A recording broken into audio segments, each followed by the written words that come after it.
El dedo del fariseo. Voltea a ver al de la pared, dígale esta mañana: Dios me va a hablar a mí.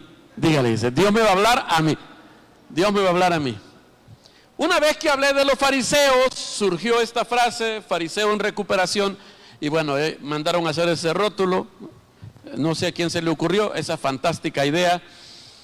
Fui a predicar a una iglesia en Chinandega, en Nicaragua, y en la entrada de la iglesia había una persona con un rótulo como ese. Y cuando yo lo vi me sorprendí, y el pastor sale corriendo y me dice: mira, de tu iglesia lo copié, porque aquí también hay, me dijo, ¿verdad? Porque en todos lados hay. Esta mañana vamos a descubrir a los fariseos encubiertos. Que bueno, nadie dijo amén porque se puede exhibir, pero mire pues, míreme. Cuando hablamos del dedo del fariseo, hay una cosa que hacemos todos nosotros cuando nos sentimos mejor que otros, y es juzgar y criticar. Una de las cosas que está inherente en la persona que juzga o critica es que tiene la idea de que es mejor que la persona que critica. Aunque de entrada diga: yo sé que todos cometemos errores, ¿verdad? Lo dice como para justificar el que va a acabarse algún prójimo en ese momento. Pero esa persona en su mente y en su corazón tiene la idea, la convicción de que él es mejor que esa persona. Entonces hay una sensación de superioridad cuando nosotros señalamos. Tal vez no lo hacemos de manera física con el dedo, pero sí lo hacemos mostrando a la gente, según nosotros, sus errores graves que necesitan ser corregidos. En algunos casos no solo señalamos los errores, sino que emitimos un juicio sobre eso. El juicio es: Dios te va a castigar, Dios te va a condenar, cualquier cosa de esas. Y es una cosa muy común en la iglesia cristiana. Y estamos en esta serie que se llama Hecho en China, porque estamos hablando del evangelio, del otro evangelio que el apóstol Pablo dijo que debíamos de cuidarnos. Y dice él: no es que haya otro evangelio, pero hay algunos que están tratando de pervertir, de distorsionar, chabelear, falsificar el evangelio verdadero. Los fariseos son tema recurrente en los púlpitos de las iglesias, casi, ¿qué voy a decir? Que cada semana. Son fuente de chistes, de memes, de ofensas. De hecho, en algún momento decirle fariseo a alguien es una cosa muy, pero muy ofensiva. Mire, si yo recibiera $1 por cada vez que alguien habla mal de un fariseo, yo no estaría aquí hoy, estuviera bronceándome en una playa del Caribe, ¿verdad? Pero, ¿por qué? Porque, mire, la mayoría de los evangélicos, voy a decir, dentro de nuestro lenguaje, de nuestro código de comunicación, siempre tenemos esa palabra, el fariseo, y siempre, casi siempre, significa algo malo. Usted no le dice fariseo a alguien queriendo darle un cumplido, un halago, ¿a que no? No le dice usted: ¿qué tal, hermano Tony fariseo? No le dice así, ¿verdad? Él se ofende y todos los demás se quedan: uy, lo que le dijo, ¿verdad? Porque eso no es un halago, es una ofensa. Pero para comenzar quiero que vea quiénes eran los fariseos. Los fariseos era una secta o una denominación de la religión judía. Por cierto, eran los más grandes, así como en la iglesia evangélica hay denominaciones, ¿verdad? O voy a decir, hay distintas clases de evangélicos, ¿verdad? Igual en la iglesia evangélica que están las asambleas de Dios, la iglesia bautista, qué sé yo, denominaciones así. Dentro del judaísmo también habían varios. Los saduceos eran unos, los fariseos eran otros. Y los fariseos era la secta judía más grande del judaísmo. Eran los más poderosos, los más influyentes. De hecho, en los días de Jesús y del apóstol Pablo, los fariseos eran los que controlaban el Sanedrín, o sea, los gobernantes de la religión judía. En ese entonces, en la gran mayoría, eran de la secta de los fariseos. Los fariseos, bueno, la palabra fariseo significa apartado o separado. ¿Sabe de qué otra manera se podría decir separado o apartado? Santo. ¿Cómo? Santo. O sea, en aquel entonces, decirle fariseo a alguien era sinónimo de decirle santo. Entonces, en aquella cultura, toda la gente tenía la idea de que los fariseos eran personas santas, que hacían las cosas de Dios de manera correcta. Decirle fariseo a alguien en aquel entonces no era una ofensa, era un halago. Parece fariseo, le decía la esposa al marido. Y él casi llorando le decía, de verdad, sí, pareces un gran fariseo. Y él no sabía, no hallaba cómo responder a semejante piropo. Ahora, que una mujer le diga al marido, parece un gran fariseo, ya no lo vemos igual. ¿Por qué razón? ¿Qué cambió? Bueno, que los evangelios nos relatan que cuando vino el Señor Jesús, Él puso en evidencia a los fariseos. Porque si algo tiene Dios, es que Él ve más allá de las apariencias. Diga conmigo, Dios ve más allá de las apariencias. Y cuando el Señor Jesús vino y se topó con los fariseos, su intención no era entrar en bronca con ellos, no, pero ellos sí querían pelear con el Señor. La meta de los fariseos era exponer a Jesús como un farsante, como un enemigo de la fe judía. Así que ellos siempre buscaban cómo hacerlo quedar mal y nunca pudieron. De hecho, en algunas ocasiones hasta promovieron que lo mataran. La Biblia dice que en una ocasión ellos promovieron que un grupo de personas lo agarrara a pedradas. La Biblia dice, y él pasó en medio de ellos sin ser visto. Un milagro. Él pasó en medio de ellos y ellos se quedaron buscándolo para cuajárselo a pedradas. El asunto es, oiga, que en esos encontronazos que tuvieron con el Señor Jesús, Él, como les dije, los puso en evidencia. Y Él les decía, ustedes son sepulcros blanqueados. Porque en aquel entonces la mayoría de sepulcros eran en cuevas. Y por fuera pintaban las cuevas de blanco. Cuando una cueva estaba pintada de blanco, adornada con flores y cosas, y a veces iban a poner incienso a la entrada de las cuevas, eran lugares agradables, bonitos, pero llamaba la atención de que eso que estaba muy bien arreglado, adentro estaba guardando el cadáver de alguien. Adentro eso tenía mal olor. Entonces, cuando Jesús le dijo un día a los fariseos, ustedes son sepulcros blanqueados, ¿qué les estaba diciendo? Por fuera se ven bien, pero por dentro apestan. En otras palabras, si pudiéramos resumirlo en eso, en otras palabras, el Señor les está diciendo, ustedes son buenos para fingir, para actuar. De hecho, el Señor les dijo actores, solo que se lo dijo en griego, hipócritas. Oiga eso. Igual ahora, hoy en día, así como Judas. ¿Nadie se llama Judas aquí? Judas Manuel. No, nadie se llama así. ¿Con qué otro nombre rima Judas sería? ¿O con qué otro ramo va Judas? Judas Antonio. Aquel volvió a ver. Mire pues, mire.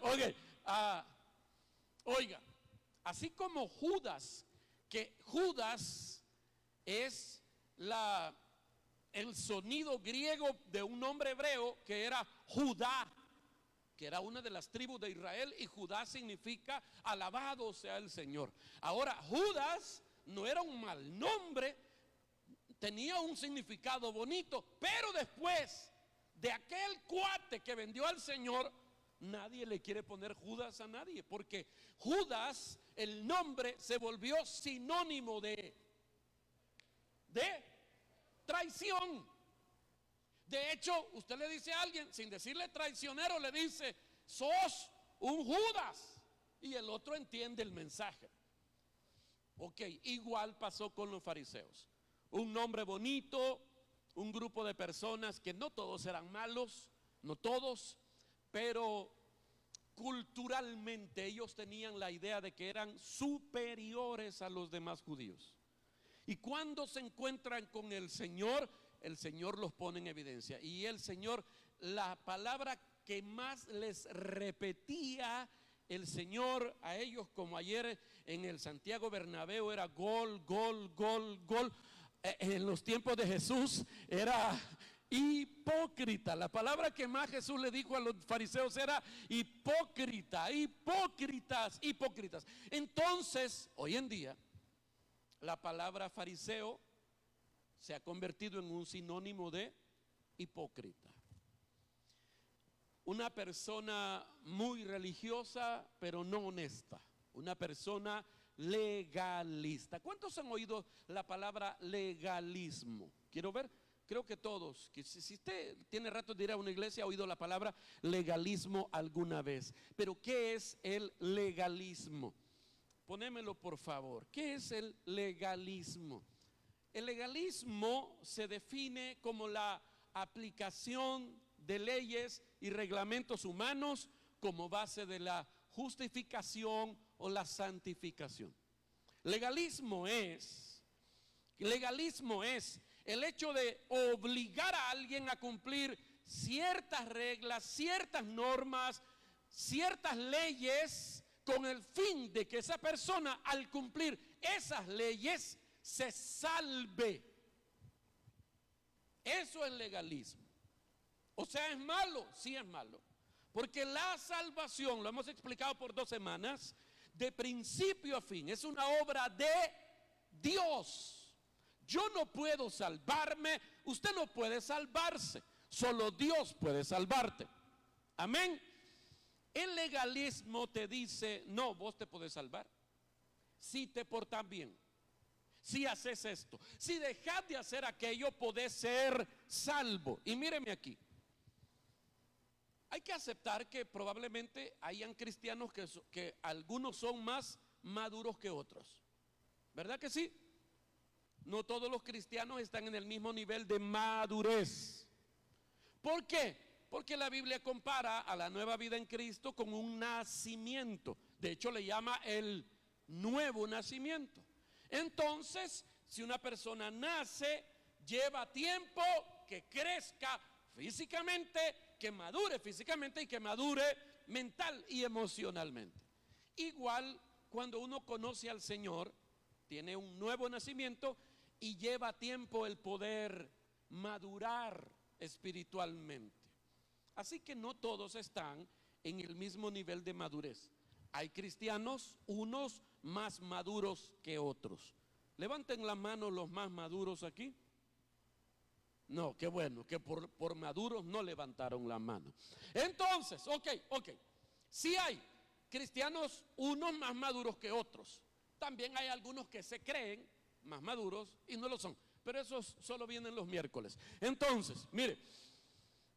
Pero no hay, oiga, no hay un cristiano más salvo que el otro. Se lo repito, no hay un cristiano más salvo que otro. Tan salvo es uno como el otro.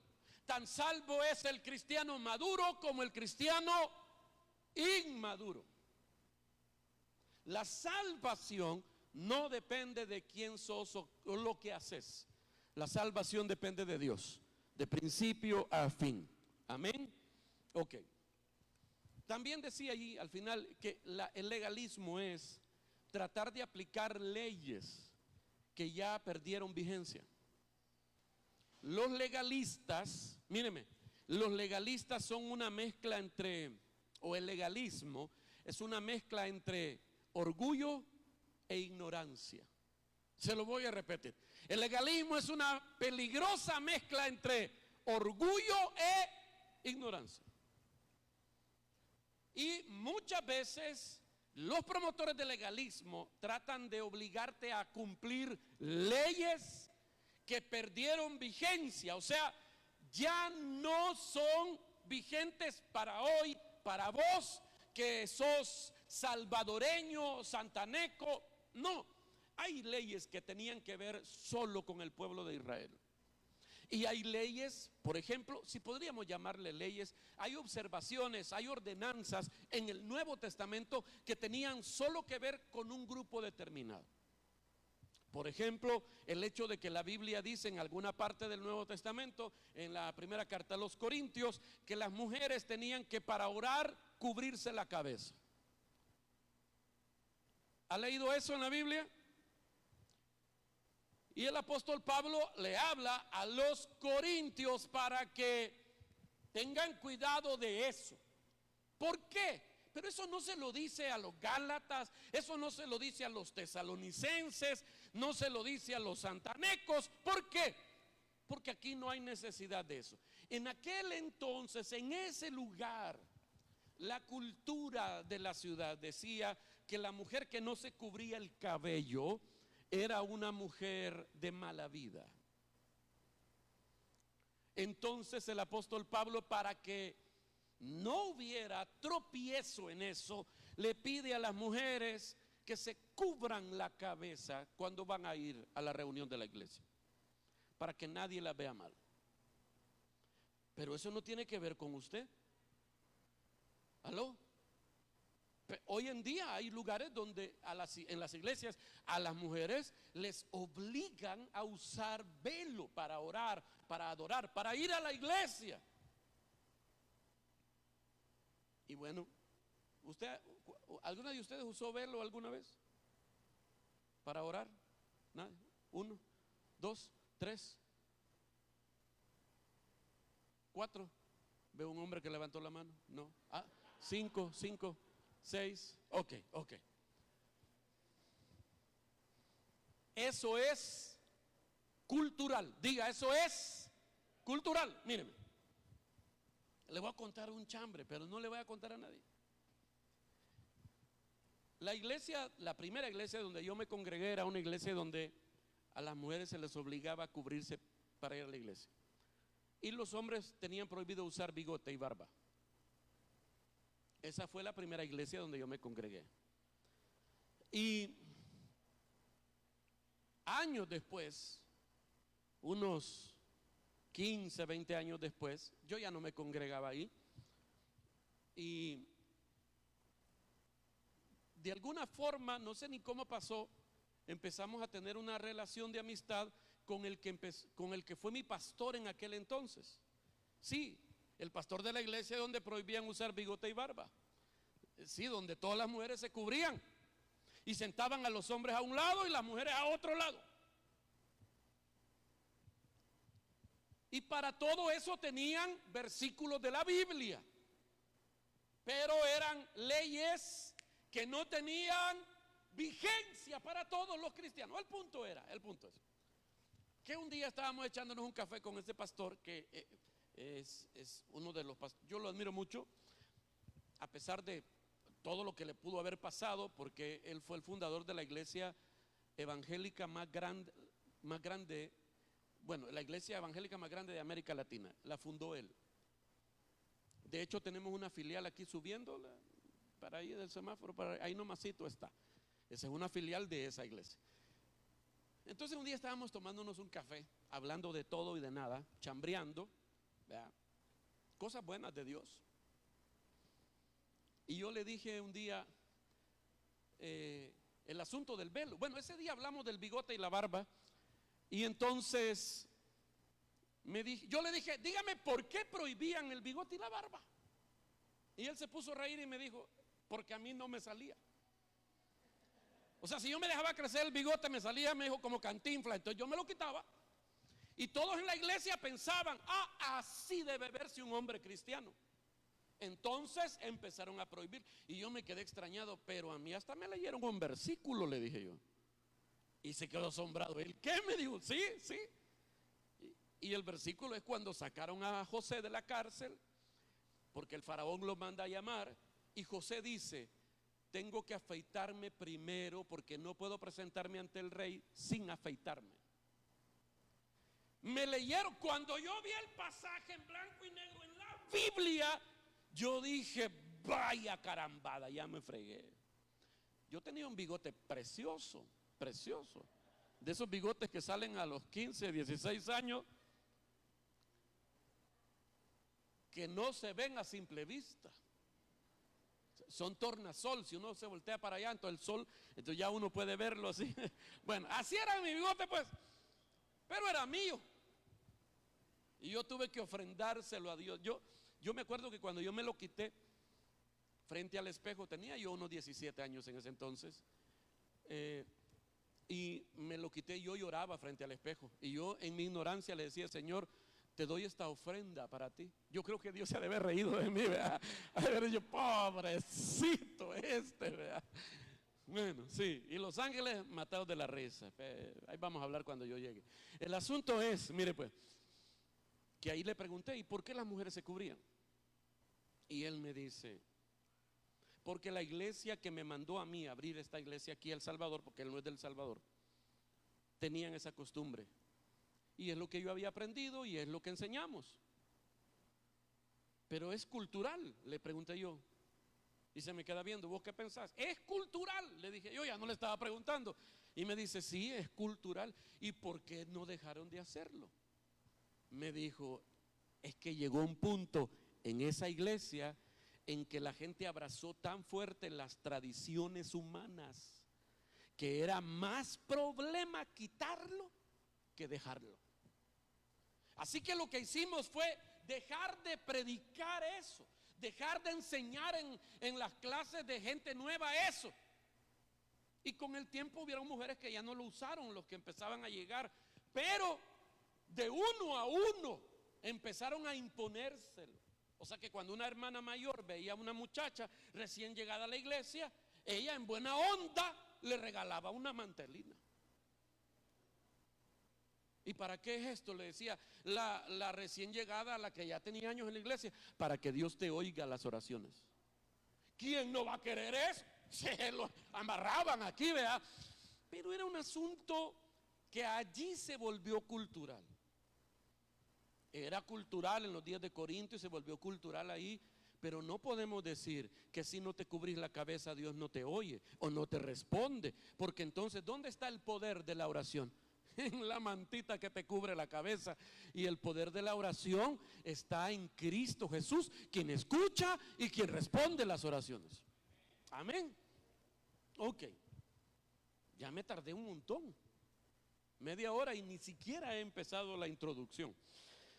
Bueno, el punto esta mañana es que los fariseos siguen entre nosotros. El fariseo sigue entre nosotros. Es esa persona que intenta imponer el legalismo en la vida de otros e incluso trata de vivir él a través del legalismo. Y esta mañana yo sé que nadie quisiera ser identificado como un fariseo. De hecho, los que hoy actúan como un fariseo ni siquiera pensaron eso, no lo hicieron a propósito. Y la mayoría de fariseos modernos son fariseos con buenas intenciones. O sea, no necesariamente son mala onda, aunque hay algunas deshonrosas excepciones. Entonces, mi esperanza esta mañana es que si hay algún fariseo entre nosotros, esto lo haga reflexionar y encontrarse con Cristo de verdad. Y si hay algún fariseo que nos ve por las redes sociales, también con usted es el mensaje, que pueda usted encontrar a Cristo de verdad. Ahora, las siguientes cosas que les voy a hablar surgen de mis luchas personales con el legalismo. Oiga, lo siguiente que va a oír aquí surge de mis batallas particulares con la religión evangélica y con el legalismo, porque he sido un fariseo por muchos años. y puedo decirlo en algunos sentidos, hoy soy un fariseo en recuperación. Se lo dije en alguna ocasión, por eso es que mandaron a hacer estos rotulitos aquí. Mire, soy hoy en día un fariseo en recuperación. O sea que todavía huelo a fariseo en algunas ocasiones. Dicho esto, creo que muchos de nosotros, cuando hablamos del dedo del fariseo, míreme, ese dedo es el tuyo. Puede que entre nosotros hayan algunos que sean fariseos y ni siquiera se han dado cuenta.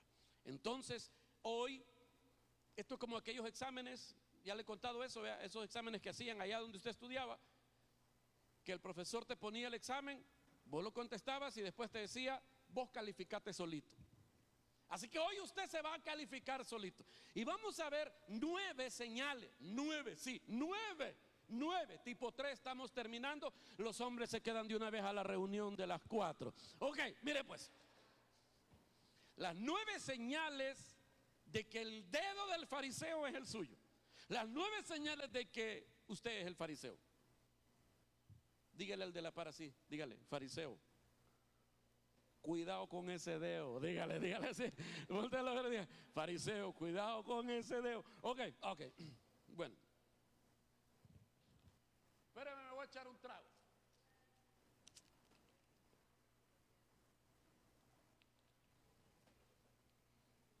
Ok, entrémosle pues. Número uno. ¿Cómo saber quién es un fariseo? ¿Cómo saber si yo soy un fariseo? Una de las señales es creer que con solo presentarse al culto de la iglesia todos los domingos le hace estar bien con Dios. Comencemos por algo sencillo, algo simple. Creen que con solo presentarse al culto del domingo de su iglesia les hace eso, estar bien con Dios. Mire, los fariseos tratan de medirlo todo. Tienen un barómetro, un termómetro para todo lo que hacen ellos y lo que hace la gente. ¿Para qué es ese termómetro? Para medir su propia justicia. Quieren saber si se están portando bien para poder tener a Dios contento, para que Dios los continúe amando. Siempre tratan de encontrar cualquier cosa que les dé seguridad de su salvación. Y entonces ven el hecho de venir a la iglesia como uno de los más grandes sacrificios que te permiten saber si estás bien o estás mal con Dios. Claro, míreme aquí. Venir a la iglesia es importante. Nadie dijo amén, pero venir a la iglesia es importante. Nadie puede pretender ser un buen cristiano sin congregarse. Eso es mentira, eso es una gran mentira. Pero tenemos todos nosotros que saber una cosa: ir a la iglesia no salva a nadie. Ir a la iglesia solo por el hecho de ir a la iglesia no salva a nadie.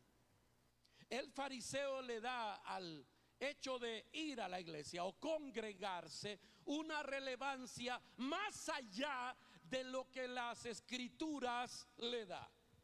El problema del fariseo con el asunto de ir a la iglesia es que el fariseo viene a la iglesia no a adorar, no viene a recibir la palabra para crecer en ella, viene a juzgar. Y es una cosa que pasa de manera natural, les sale por los poros. Vienen a pasarle rayos X a toda la mara para ver quién está mejor que ellos o peor que ellos. Se quedan viendo, juzgan todo lo que pasa en la iglesia. Juzgan a los que sirven, a los que cantan, a los que tocan, juzgan al que predica, juzgan al que vino tarde, al que vino temprano, juzgan a todos, critican a todos. Buscan su hobby más importante, es buscar errores en los demás. Mire lo que el Señor dijo, Lucas capítulo 18, versículo 9. A unos que confiaban en sí mismos, está leyendo, a unos que confiaban en sí mismos como justos y menospreciaban a los otros, dijo también esta parábola. 2 hombres subieron al templo a orar. Uno era fariseo y el otro era publicano. Publicano era un empleado del Imperio Romano que, siendo judío, se encargaba de cobrarle los impuestos a los judíos. Así que un publicano, solo por el hecho de ser un publicano, la gente los tenía por lo peor: traidores a la patria, gente detestable. Pero ya le dije, ¿cómo tenían a los fariseos en aquel entonces? Como gente santa. Ahora mire, dos hombres subieron al templo a orar. Uno era fariseo y el otro publicano. El fariseo, puesto en pie, oraba consigo mismo de esta manera: Dios, te doy gracias porque no soy como los otros hombres, ladrones, injustos, adúlteros, ni aún como ese publicano. ¿A qué llegó ese? Llegó a exaltarse a sí mismo y a menospreciar a los demás. Y dice, ¿dónde voy? Versículo 12: ayuno 2 veces a la semana, doy diezmo de todo lo que gano. Mas el publicano, estando lejos, no quería ni aún alzar los ojos al cielo, sino que se golpeaba el pecho diciendo: Dios, sé propicio a mí, pecador. En otras palabras le decía: Señor, ten misericordia, yo soy pecador. Versículo 14: os digo que ¿quién? El publicano, el que se confesó pecador. Os digo que descendió a su casa como justificado antes que el otro, porque cualquiera que se enaltece será humillado, y el que se humilla será enaltecido. Amén. Entonces usted ve el claro ejemplo. ¿A qué fue ese fariseo a la iglesia ese día? Fue a hablarle a Dios de cuán bueno era él y cuán malo eran los demás. El fariseo moderno ve el hecho de ir a la iglesia como algo que puede sumar en su salvación, que puede sumar en su santidad, y ve de mal a los demás. Mire, los fariseos nunca pretenden estar o llegar a ser a la imagen de Jesús. No, ellos quieren ser Jesús. Ellos quieren ser Dios, quien te diga qué hacer y qué no hacer. ¿Se ha encontrado con esas personas que no les estás pidiendo consejo, pero igual te lo dan? Hermano, te tengo algo que decir. No le estás preguntando, pero te lo va a decir. Y generalmente lo que te va a decir es que vos estás mal y que él puede ser el ejemplo que necesitas para tener una buena vida en el Señor. Número 2, rapidito. Número 2, ¿cuáles son las señales del fariseo? Pasa más tiempo hablando de lo que está en contra que de cualquier otra cosa. Pasa más tiempo hablando de lo que está en contra que cualquier otra cosa. En otras palabras, a los fariseos les encanta discutir, les gusta pelear, les gusta pasar el tiempo tratando de convencer a la gente de su punto de vista. ¿Los ha visto en las redes sociales? Cualquier persona publica cualquier cosa y Marcos Witt publica una conversación que tuvo con la Thalía y saltó el Sanedrín entero. Que esa mujer tal cosa, que es pro LGBT, que por qué no canta música cristiana, que por qué no se tapa más, que por qué no se divorcia del hombre satánico con el que está acá. Bueno, y a Marcos también su lista de bendiciones. Yo le voy a decir una cosa. Mire, el libro de los Hechos dice que Dios quiere que toda la gente, diga ¿quiénes? Toda la gente lo busque.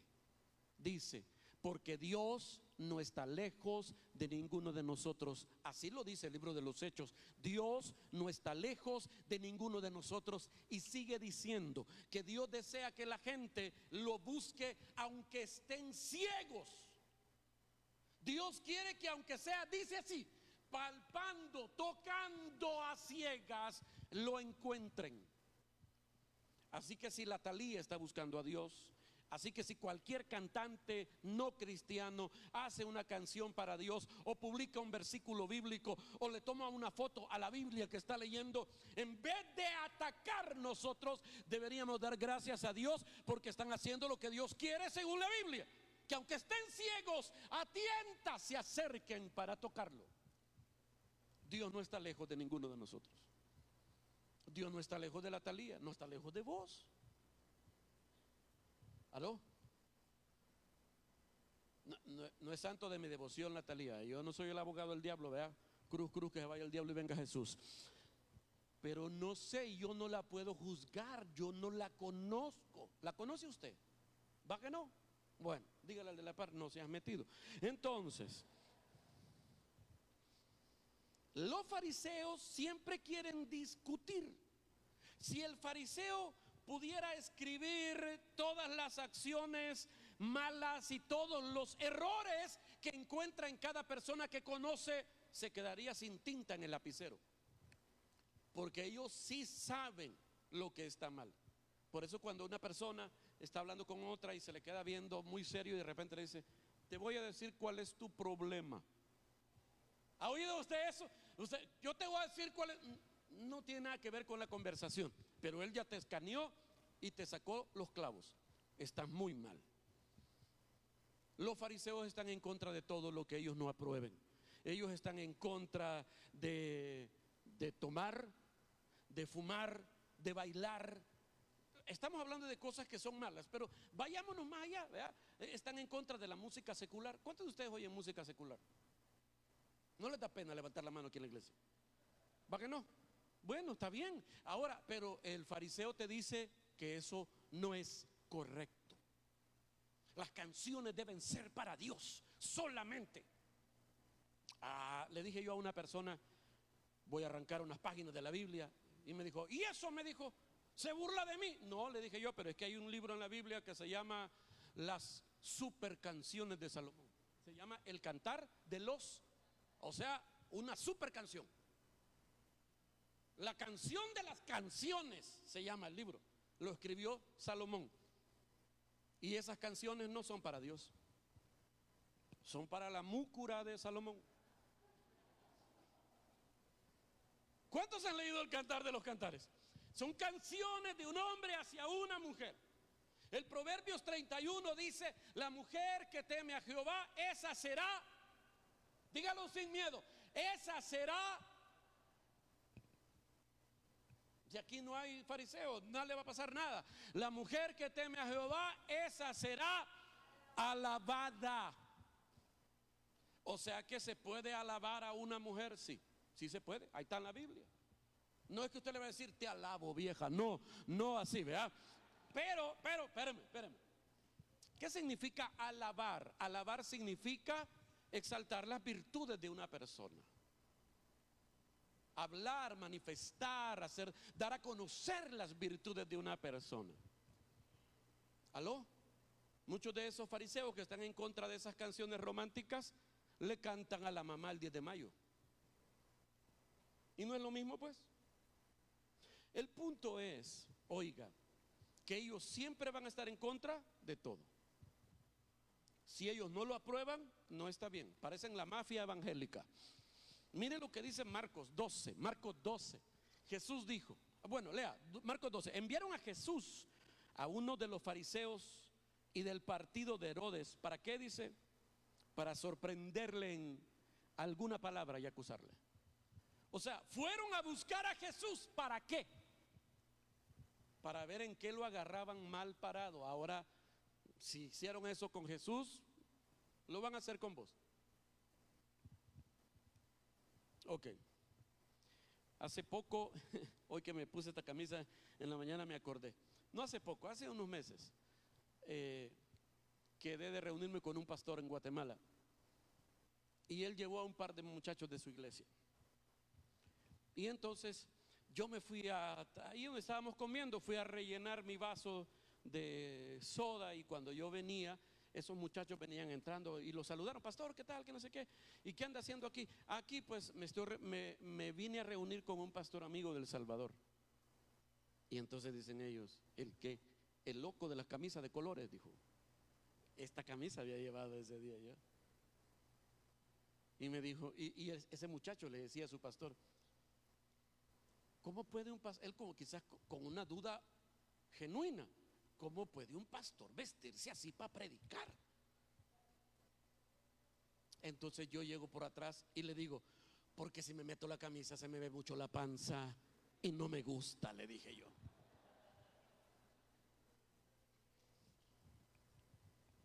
Y esa es la razón por qué no me meto las camisas. Ya se aclaró el misterio de los siglos. Por eso.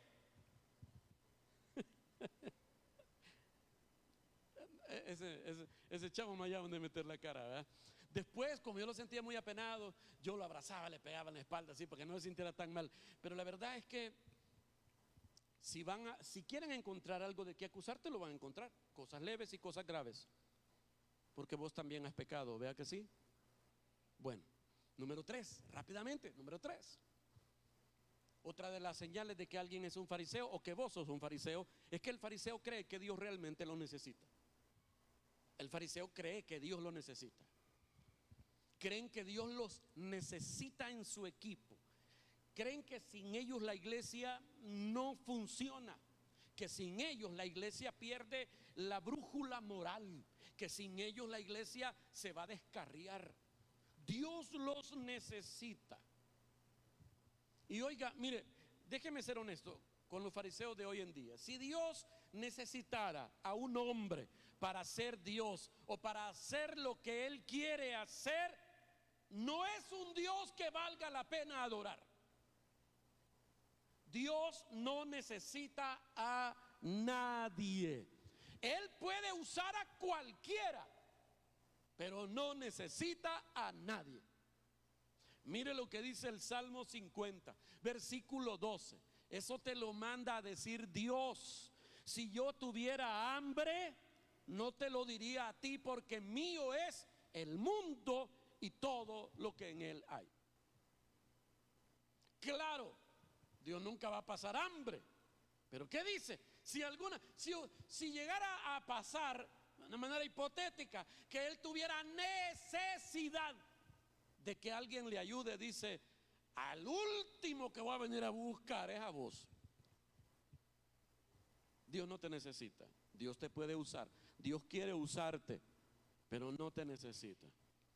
Entonces, cuando Dios me permite a mí, te permite a vos jugar un papel importante en el diseño de su plan, en la ejecución de su plan, no es porque te necesite, es porque Él en su gran misericordia te está dando un privilegio.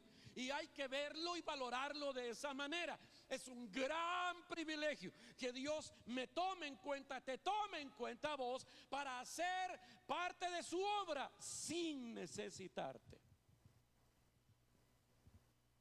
Por eso Apocalipsis dice: retén lo que tienes para que ninguno tome tu corona. La corona no es la salvación, la corona son los premios por las cosas que hacemos para Dios. Oiga, pero Dios dice: mantenete firme haciendo lo que te puse a hacer, porque es que si no lo haces vos, va a poner a otro. ¿Aló? Y el premio se lo va a llevar otro. Dios usa a cualquiera, pero no necesita a nadie. Amén. Bueno, mire lo que dice. Poneme lo que sigue. Ya me acordé. Mire, encontré hace días esta publicación, porque hay algunos cristianos que romantizan demasiado la fe y ignoran la interpretación literal y correcta de las escrituras en favor de un evangelio muy romántico. Y claro, y si hablamos de romance y si hablamos de amor intenso, pues hay que hablar del amor de Dios. Pero Dios no es como vos cuando hablamos de romance. Dios no se pone tonto como te agarró a vos, ¿te acordás? Vámonos, vamos, le decía vos a la mujer. ¿Cómo le ibas a mantener? No importa, no importa. Donde come uno y come dos. El problema es que ni vos comías. Y ahora estás diciendo donde come uno, comen dos. Calmate, ¿verdad? Pero Dios no se pone tonto, te ama, pero no se pone tonto. Bueno, ok. Encontré esta publicación de este conocido cantante, músico cristiano. Algunos lo conocen, otros no, por eso lo puse ahí.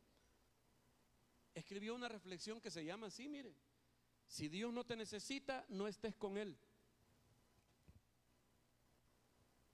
O sea, si Dios no te necesita, no estés con Él. Y lo que él reflexiona ahí es que nosotros debemos estar con Dios porque Él nos necesita. Esa es, en conclusión, lo que él quiso decir.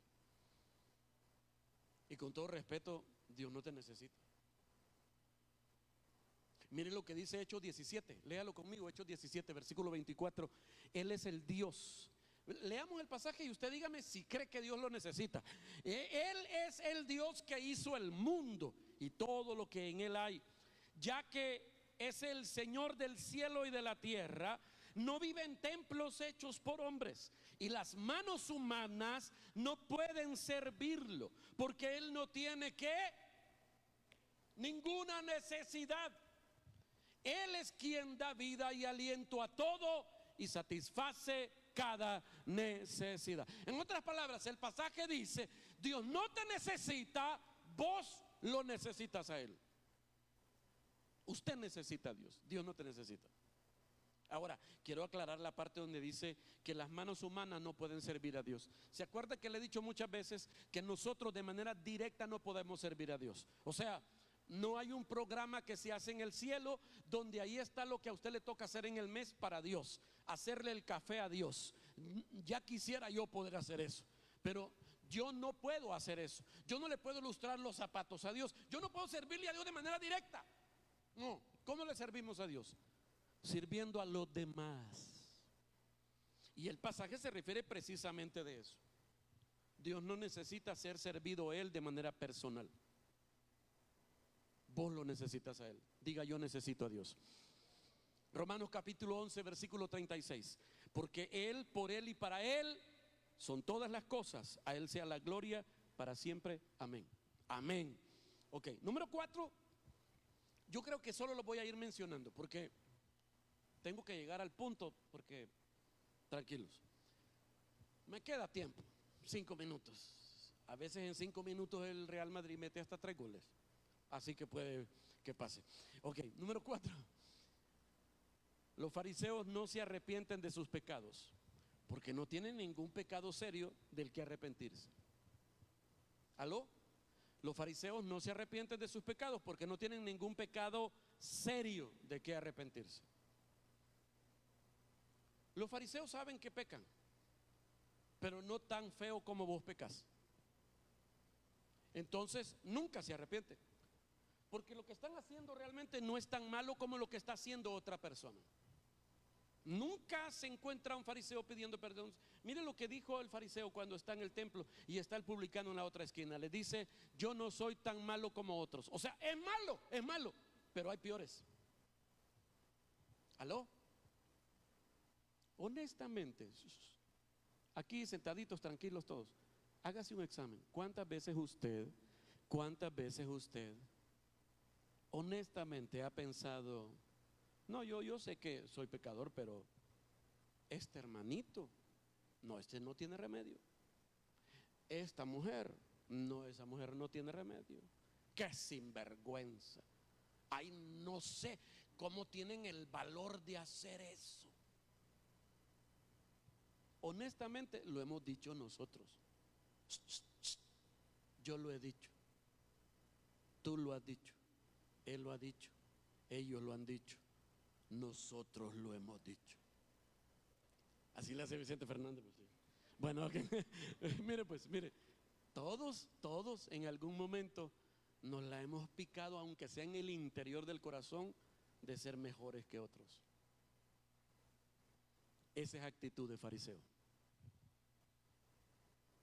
No tenemos moral para hacer eso. Y claro, quien necesita arrepentirse es otro. Hace unos años, le voy a contar un chambre. Es que cada vez que digo chambre, algunos se despiertan. Hola, sí, buenos días, ¿cómo fue? ¿Verdad? Hace unos años tuvimos aquí en la iglesia, yo abrí un grupo de recuperación. Se le llama un grupo de recuperación a aquellos grupos que sirven de apoyo para personas que tienen adicciones, traumas o complejos. Y entonces, que de hecho vamos a abrir uno este año, ahí lo voy a invitar. La cosa es que abrimos el grupo de recuperación aquí en la iglesia y a la primera reunión llegaron como 15, sí, o 20, no eran varios. En ese entonces Edward López tenía un café que se llamaba Bar Café. ¿Cuántos fueron al Bar Café? Nadie, ¿verdad?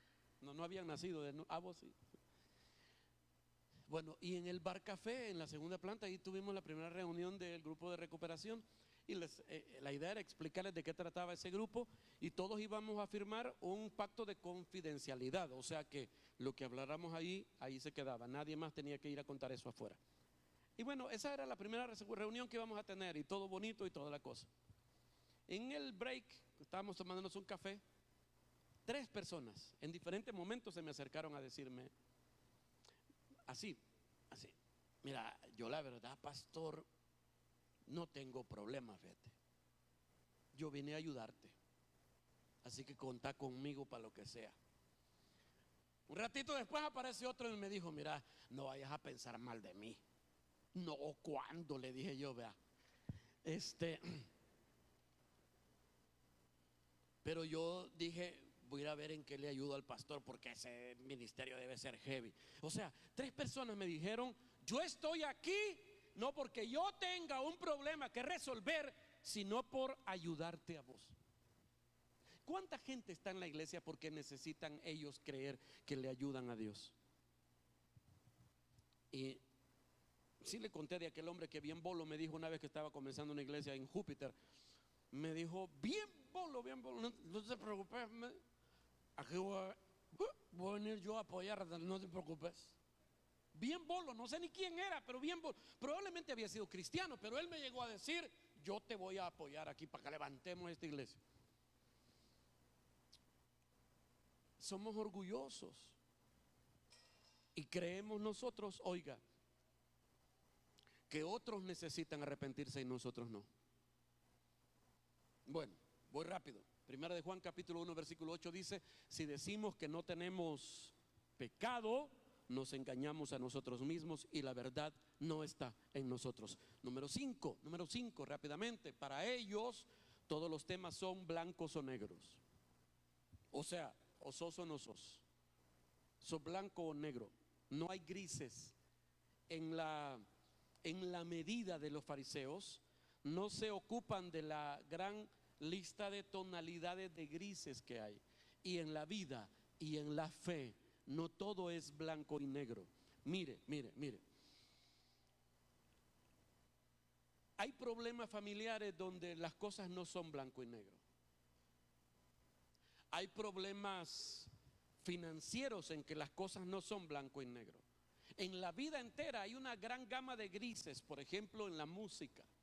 No es que hay música del diablo y música de Dios. No, hay una gran tonalidad de grises entre la música del diablo y la música de Dios. La música del hombre está en medio. Pero ellos te dicen: no, si no es de Dios, es del diablo. Hay mucha tonalidad de grises en películas, en música, en arte, en deportes, en ropa, en relaciones. Y entonces debemos dejar que cada persona en su relación con el Espíritu Santo sean guiados por el Espíritu Santo para decidir lo que es mejor para ellos. Y no andar de metido yo diciéndole qué hacer. Mire lo que Juan dijo, 1 de Juan 3:20. Pues si nuestro corazón nos reprende, mayor que nuestro corazón es Dios, y Él sabe todas las cosas. Amados, si nuestro corazón no nos reprende, confianza tenemos en Dios. O sea, Juan está diciendo que cada persona debe tener una relación tan cercana con Dios que debe dejar que sea Dios quien lo reprenda si está haciendo algo malo, o que sea Dios el que le ponga paz si está haciendo las cosas bien, no nosotros. Yo puedo decirle a alguien: esa mujer no te conviene, ese hombre no te conviene, pero puede que yo en mi apreciación esté viendo solo lo que está por encima y no sean las palabras de Dios. Puede que yo acierte, puede que no, pero a veces abusamos. Número 6. Un fariseo vive atacando la homosexualidad y la fornicación, pero no tiene ningún problema en ver películas que muestren eso. ¿Aló? Si en la iglesia se predica contra la fornicación y la homosexualidad, gritan amén, aleluya, santo, así es, varón, dígalo. Y en la noche, tipo 10, 11 de la noche, se acomodan en su sillón para ver películas donde salen homosexuales y donde salen relaciones sexuales ilícitas, y ahí se quedan viendo sin ningún problema. ¿Cómo se llamaría eso? Fariseísmo, ¿verdad? Bueno, voy a seguir. Número 7, rápido. En la práctica, su salvación se basa en sus obras, no en Jesús. La salvación de un fariseo está fundamentada en lo que él hace, no en lo que Dios hizo. Gálatas capítulo 5 versículo 4: vosotros los que buscáis quedar libres de culpa cumpliendo la ley, os habéis apartado de Cristo, de la gracia, dice, habéis caído. Número 8. Leen la Biblia solo para tener argumentos para pelear con otro. Yo conozco gente que se puede la Biblia de punta a punta, pero solo la usan para arrancarle la oreja a otro, como Pedro cuando le arrancó la oreja a aquel hombre. De hecho, fue un fariseo el que encontró en la Biblia la prohibición de Dios de fumar. Fue de una publicación que yo me robé esa imagen y yo se la he puesto muchas veces. Pero ¿ha leído usted que la Biblia dice no fumaréis? Mire, ponémelo por favor. Lucas 7:23 hasta la última parte del 8:37. Mire lo que dice: y bienaventurado es aquel que no fume. Palabra de Dios. ¿Ya ve? Bienaventurado el que no fume. Ya entendió cómo es que eso sucedió ahí. Eso solo se puede leer así en la Reina Valera de 1960, la edición de las Sociedades Bíblicas Unidas. En otra no pega eso así. Ahora, espéreme. Algunos dicen: si fumas, te condenas. Ay, voy a decir algo que a algunos les va a sonar feo, pero le voy a decir una cosa. ¿Sabe por qué la gente se condena y se va al infierno? Porque no tienen un salvador, no porque fumen. De hecho, el gran predicador Carlos Spurgeon, se le conoce a él como el príncipe de los predicadores. Año 1700 y no sé cuánto. Él fue pastor del tabernáculo de Brooklyn, así se llamaba la iglesia de él, de Brooklyn no, una ciudad en Londres, allá donde fue usted a vacacionar, ¿cómo se llamaba? Bueno, no me acuerdo. Él era pastor en esa iglesia y bueno, se congregaban miles de personas. Sus escritos y sus libros hasta el día de hoy son considerados una joya de la literatura cristiana. Y Carlos Spurgeon fumó hasta el día en que murió. Fumaba puro. De hecho hay dibujos de él predicando, parado en el púlpito, con el gran cigarro aquí en el púlpito, así un gran puro así. Y toda la gente en su iglesia no se escandalizaba de eso. En aquel entonces, en ese momento, eso no era mal visto. ¿Se fue Spurgeon al infierno por fumar? No, si no hubiera creído en el Salvador, se hubiera ido al infierno aunque no fumara. ¿Sí me estoy explicando? Y quiero que entendamos, una cosa son las manifestaciones que debe mostrar un hijo de Dios, porque es hijo de Dios. Y otra cosa es aquellas cosas que te quieren obligar a hacer para que te convirtas en un hijo de Dios. Y aquí va la número 9, que tiene que ver con esto.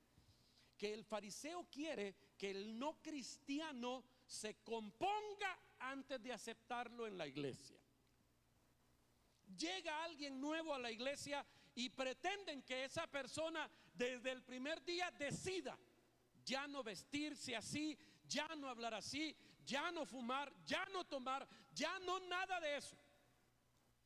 Y no te reciben bien si se dan cuenta que tenés algún problemita de esos. No podemos pedirle fruto de cristiano a quien todavía no es un cristiano.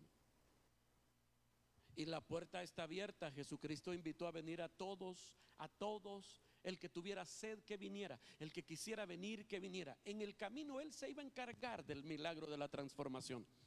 Pero nadie tiene que ser una persona distinta si Cristo no está en su corazón todavía.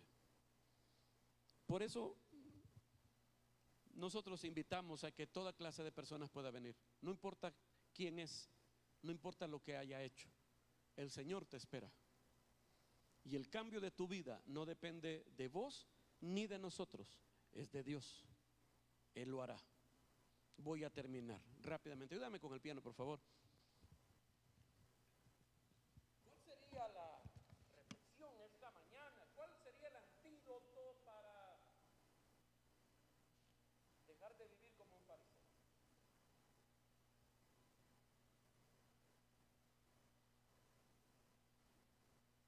¿Cuál sería el antídoto? Debo aprender a vivir en el amor de Dios. Diga conmigo, debo aprender a vivir en el amor de Dios. Debo aprender a vivir en el amor de Dios. Una de las características de alguien que vive prisionero del legalismo, que vive juzgando y menospreciando a los demás, es que no vive por gracia, vive por obras. Entonces no puede vivir en el amor de Dios. Fíjese lo que dice este versículo, 1 de Juan capítulo 4, versículo 18. 1 de Juan 4, 18, la primera parte. ¿Cómo dice? En el amor, ¿está leyendo? En el amor no hay temor, sino que el perfecto amor echa fuera el temor. Una de las cosas que gobierna por lo general la vida de un fariseo es el miedo.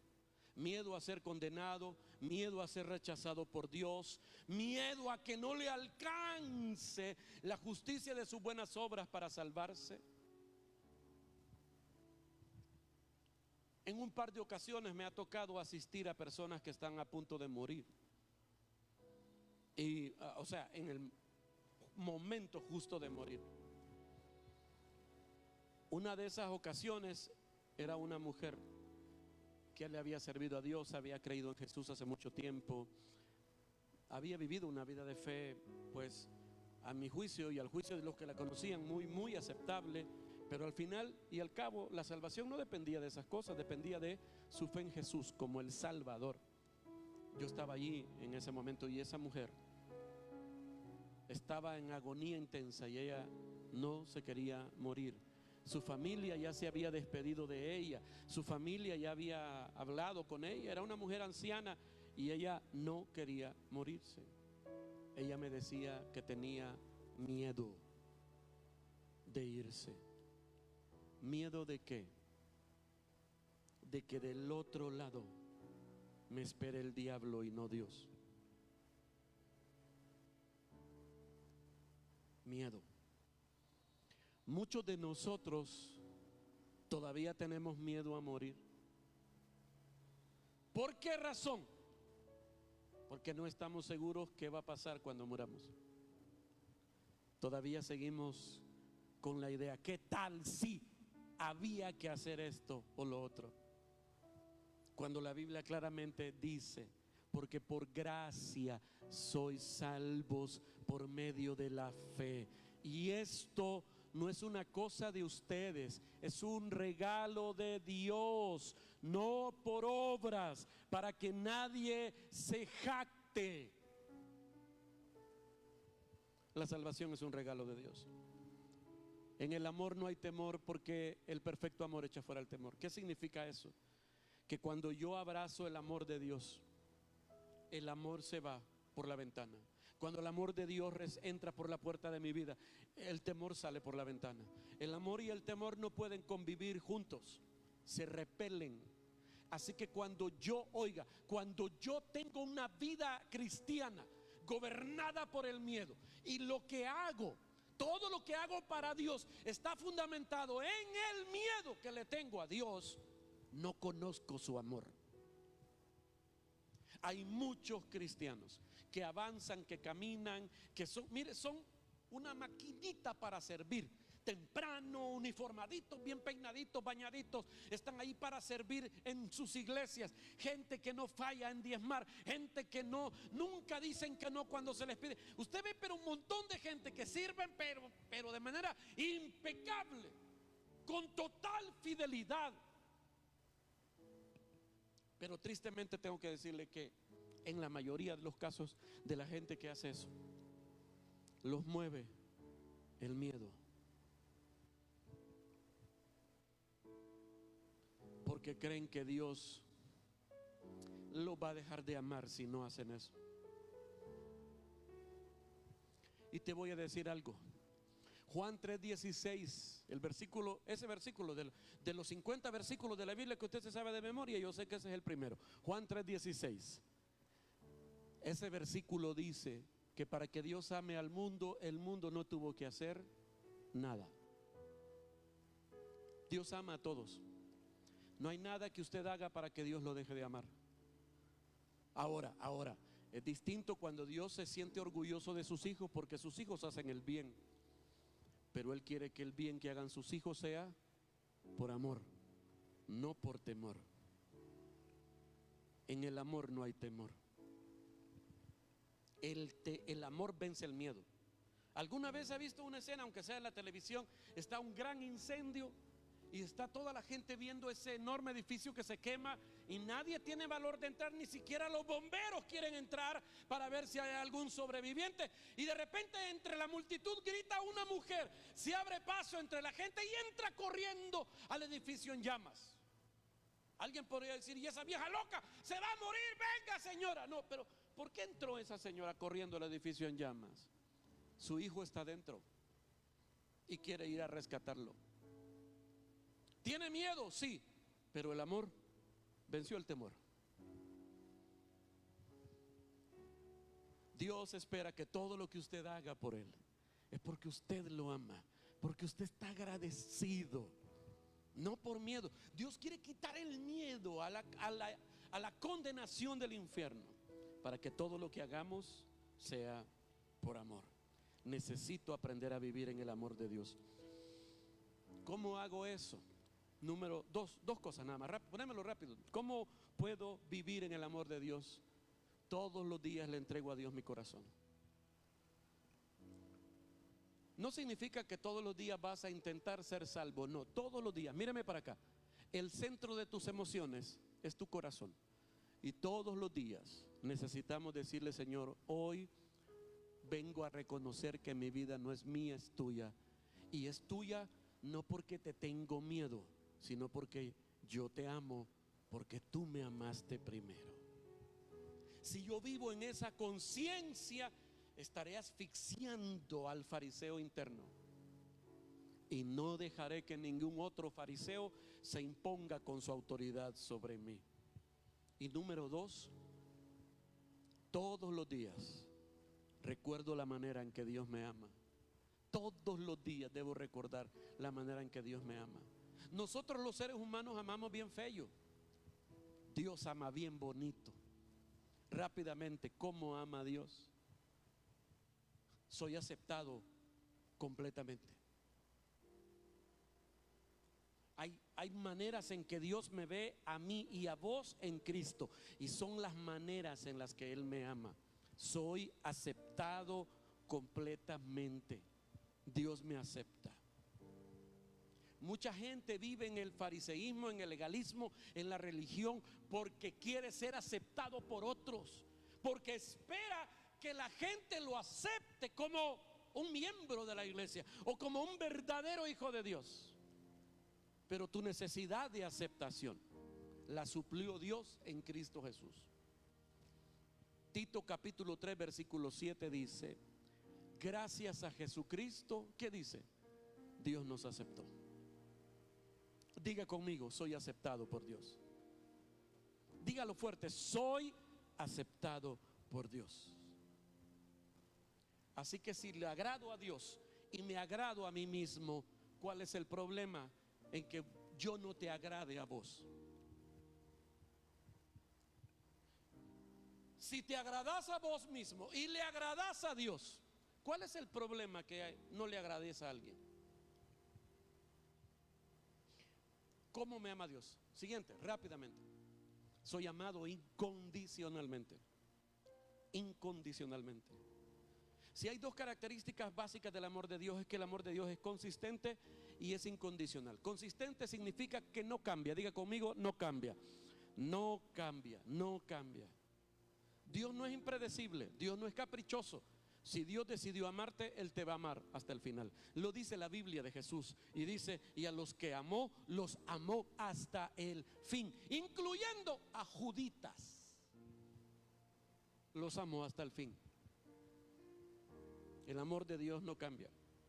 Me acuerdo un muchacho que me dijo una vez, me recuerdo muy bien porque me identifiqué tanto con él, que llorando me dijo: cuando yo era niño, yo tenía miedo de acercarme a mi papá porque yo no sabía si ese día me iba a abrazar o me iba a pegar. Cuando el papá le decía: vení, a veces lo llamaba para darle un abrazo, pero a veces, y la mayoría de las veces, lo llamaba para humillarlo, regañarlo o golpearlo. Así que cuando mi papá me llamaba, yo tenía mucho miedo. Es muy probable que la inseguridad que tengas en tu corazón y que te ha llevado a tratar de depender de tus buenas obras para agradar a Dios sea el rechazo de otras personas. Pero Dios te acepta y Dios te ama incondicionalmente. El pasaje que está allí dice, Isaías 54:10: mi fiel amor por ti permanecerá, dice el Señor. Número 3, rápidamente. ¿Cómo me ama Dios? Soy perdonado totalmente. Soy perdonado totalmente. Una vez que yo me arrepiento, una vez que yo le pido a Dios el perdón, Él me perdona totalmente. Dios no dice: ah, no, eso no tiene perdón. Portate bien para ver cómo equilibramos esto, porque eso que hiciste no lo puedo perdonar. No, cuando Dios perdona totalmente. ¿Por qué? Porque Cristo en la cruz pagó todos tus pecados. Romanos capítulo 8 versículo 1 dice: ya no hay ninguna condenación para los que están unidos a Cristo Jesús. Y número 4, soy extremadamente valioso. Soy valioso. ¿Cuánto cree usted que vale? ¿Cuánto cree que vale usted? No hablo de tu valor neto, de lo que andas encima hoy, no. Hablo de tu valor como persona. No hablo de tu autoestima, porque puede que vos creas que no vales nada. Estoy hablando de tu valor personal. Como persona, ¿cuánto crees que vales? Probablemente usted me diga: yo no estoy seguro, no sé cuánto valgo. Le voy a hacer otra pregunta. ¿Qué es lo que usted cree que lo hace a usted una persona valiosa? ¿Qué cree usted que te hace una persona valiosa? Algunos pueden decir: soy valioso porque puedo hablar idiomas, o porque tengo un título universitario, o porque tengo una casa, un carro, un trabajo. Algunos piensan: yo valgo porque me veo bien, soy guapo. No. Hay dos cosas que crean valor. Rápidamente se lo digo. Hay dos cosas que crean valor. Uno, ¿quién es el dueño de eso? Y dos, ¿cuánto está alguien dispuesto a pagar por eso? Por ejemplo, yo me he limpiado hoy aquí el sudor con esta toallita. Si yo fuera famoso, digamos que yo fuera, dígame un famoso, ¿ah? Luis Miguel, dijeron a alguien, más o menos me parezco. En la panza y la papada hoy. Bueno, si un famoso después de un concierto, después de haber sudado y se limpia con una toalla de esta y se la tira a un fan, ese cuate la puede vender el día de mañana en Mercado Libre en miles de dólares. ¿Cuánto vale una toalla de estas? En el Dollar City, ¿cuánto vale? $1, 1.25. ¿Cuánto valdrá? 1.25 valen las 3. Bueno, mire pues, miren. ¿Qué es lo que le agrega valor a algo? Uno, ¿quién es el dueño? Por ejemplo, poneme lo que sigue. Ya le había puesto este ejemplo yo. Dale. Imagínense que en una subasta de cepillos de dientes subastáramos el cepillo de dientes de John Lennon y mi cepillo de dientes.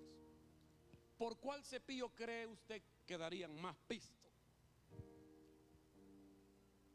Pobrecito John Lennon. Se va a quedar sin cepillo porque la gente va a querer comprar ese cepillo de dientes. Un cepillo de dientes que él podría venderlo en cientos de miles de dólares, cuando vale menos de 5 pesos en el súper. ¿Qué le agrega valor a una persona? ¿Quién es su dueño? ¿Por qué le dije John Lennon? Poneme lo que sigue. Porque hace poco hicieron una subasta de un diente de John Lennon y lo compraron en $30 millones. 30 millones de dólares.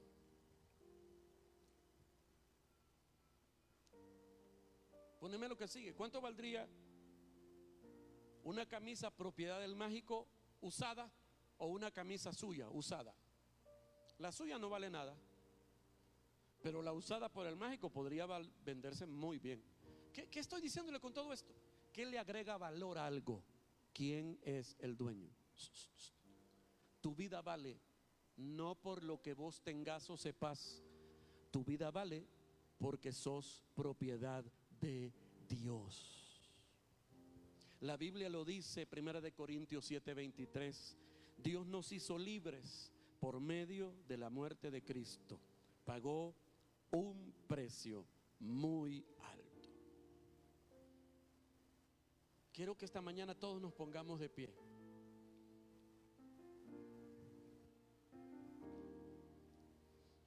Y esta mañana yo tengo que reconocer, yo no puedo confiar en mí para salvarme, para ser amado por Dios. Yo soy aceptado, soy amado, soy perdonado y soy valioso por lo que Cristo Jesús hizo por mí. Eso me libra a mí de caer yo en ser un legalista fariseo, y me libra a mí en no caer yo en la trampa de un legalista fariseo. ¿Qué debo recordar cada mañana? Que Dios me ama, que Dios me acepta, que Dios me perdona y que Él me ha hecho valioso. Cierre sus ojos, no ore, solo cierre sus ojos y déjeme decirle algo. Oí lo que te voy a decir. Sé que en tu vida hay necesidades sin suplir. Sé que estás orando y estás pidiendo por cosas importantes para vos, importantísimas para vos. Pero siempre tenés la duda de: ¿me merezco esto? Esta mañana Dios te trajo aquí para recordarte que su grande amor te hace merecedor de la manifestación de su gracia en tu vida en todas las áreas. Puede que tu necesidad sea de salud, familiar, de dinero. Esta mañana Dios puede hacer un milagro, porque el milagro fue pagado por Cristo en la cruz. La manifestación de la bondad de Dios en tu vida y en la mía es por la obra de Jesús, no por lo que vos hayas hecho. Esta mañana adoramos al Señor. Él hizo un pacto con nosotros, el nuevo pacto, en la muerte de Jesús, en la resurrección de Jesús, y nos hizo amados, aceptados, perdonados y valiosos. Levante sus manos al Señor. Gracias, gracias, gracias. Hemos llegado al final de esta transmisión. Esperamos que el mensaje haya sido edificante para tu vida. Te invitamos a seguir pendiente de nuestras futuras transmisiones por medio de nuestros canales oficiales, nuestra fanpage y nuestro canal de YouTube. También te recordamos que estamos acá para ti. Queremos apoyarte, queremos estar en tu vida. Si tienes alguna necesidad, quieres entregarnos tus peticiones o conversar con nosotros, no dudes por favor en escribirnos.